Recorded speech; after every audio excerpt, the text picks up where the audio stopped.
अस्सलाम वालेकुम जी। आपका डॉक्टर आसिम। आज एक कमेंट पड़ा कि जी मेरे बच्चे का कान बहुत अरसे से बह रहा है और मैंने बड़ी ट्रीटमेंट ली, आराम नहीं आया, कोई ड्रॉप बता दें।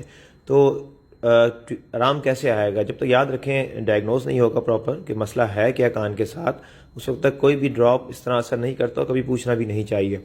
सबसे पहले आपको पता होना चाहिए कान है क्या। कान हमारा जो होता है, चाहे दायां कान है चाहे बायां कान है, हर कान के अंदर तीन हमारे खाने होते हैं। जो बाहर वाला जो खाना होता है, जो हमें सुराख के नज़र आ रहा होता है, उसको हम कहते हैं एक्सटर्नल एयर।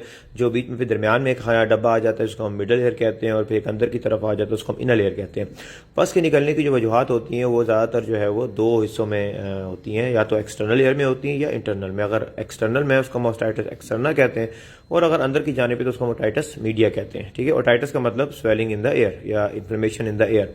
अच्छा, ओटाइटिस एक्सटर्ना जो होता है, इसमें यूजुअली जो वजह होती है वो जिस तरह हमारे जल्द में किसी जगह भी दाना निकल सकता है, कोई खराश नाखून लगने की वजह से इन्फेक्शन हो सकता है।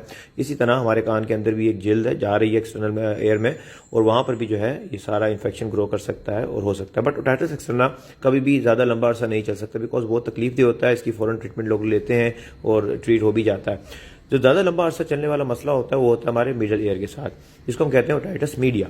ओटाइटिस मीडिया की वजह क्या होती है कि ज़्यादातर मतलब इसमें इसकी वजह क्या है कि ये अक्सर छुप जाता है और प्रॉपर ट्रीट नहीं हो पाता। बिकॉज देखें, हमारे जो हलक है ना, हमारा हलक और मिडल एयर ये आपस में कनेक्ट होते हैं। इनके दरमियान एक ट्यूब होती है जिसको हम कहते हैं एस्टिचियन ट्यूब, या ऑडिटरी इंटरनल ऑडिटरी ट्यूब भी कह सकते हैं। वो होती है, और वो जो है हमारे हलक से कोई भी चीज़ जब मिडल एयर में अगर पहुंच जाएगी तो वहां पर जाके वो इन्फेक्शन को ग्रो कर सकती है।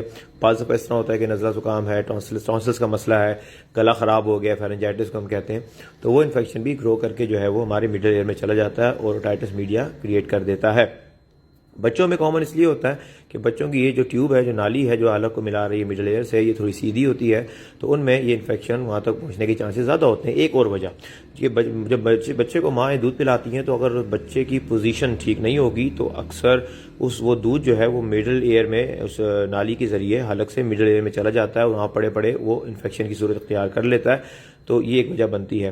जब तक आपके बच्चे की वजह मालूम नहीं होगी, उस वक्त तक आप कभी भी इसको जो है वो मालूम नहीं कर सकते कि इसकी जो है वो कॉज क्या है। जब तक कॉज पता नहीं लगेगी, आप ट्रीटमेंट इसकी प्रॉपर नहीं कर सकते कभी भी। तो याद रखें, इसको पहले प्रॉपरली डायग्नोज करवाएं। अगर मुझसे कंसल्टेशन लेनी है तो आप ऑनलाइन भी ले सकते हैं, आप मेरे क्लिनिक भी आ सकते हैं, और जो है वो इसके बारे में मजीद आप मालूमात ले सकते हैं। और इसको जब एक मरतबा ये मसला डायग्नोज हो जाएगा तो इंशाल्लाह प्रॉपरली ट्रीट भी हो जाएगा। अदरवाइज आप जितने ड्रॉप्स इस्तेमाल करें, जो भी करें, आपको फ़ायदा नहीं होना। मज़ीद तफसीलात के लिए आप मुझे जो है व्हाट्सएप भी कर सकते हैं और इनबॉक्स भी कर सकते हैं। आपका डॉक्टर आसिम। अल्लाह हाफ़िज़। अस्सलाम वालेकुम।